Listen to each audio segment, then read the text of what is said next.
tình lệ khắp phẳng khá sáng mà tổ thầy hà lê ông bố cũng mô thế chẳng thì có bộ ông này mô và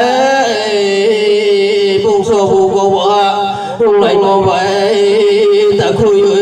sơn với người nào đâu mà khi mắt lấy mắt tổ mô nô mô thế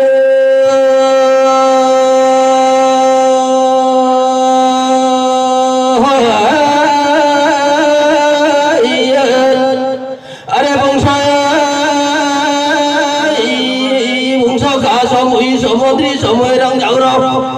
chỗ cũng thương phong tùng này nào vợ già làm ra đi chơi tùng này nào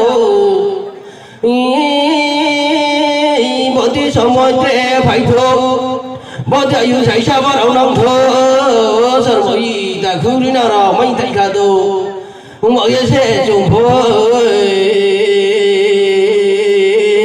hết phụ dòng tụi nì tao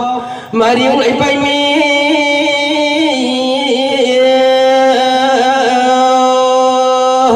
sợ quỷ cứ nào rồi phải tìm ra công chúa đâu vậy sẽ để lấy bay phải đi ra thì mày đi bộ sĩ xuống lại nè vùng so ta cứ mà bị cả thơ anh sợ quỷ quỷ bù con nồi tông mi cùng bù cùng nuôi tung bao ye phải thế trồng bò bú bày bú nghe nhậm bó bày phải thế trồng bò thì ly bụng bấy phơi lại mày ha sao vậy câu gì câu số bó chuột lá lại bay mày ha ta cũng đứa nào nào ông mọi người xe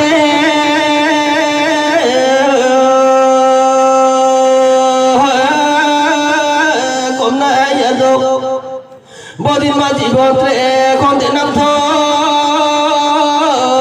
yêu dạy cha bắt đầu năng thơ ta khi giờ mới cái nào nào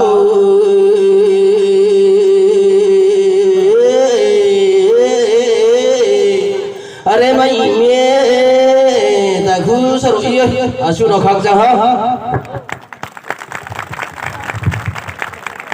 khác sao hả Brom cerita ku ke ha sam ke muzrafa mungkin mangkamu Brom Bharat Chandra no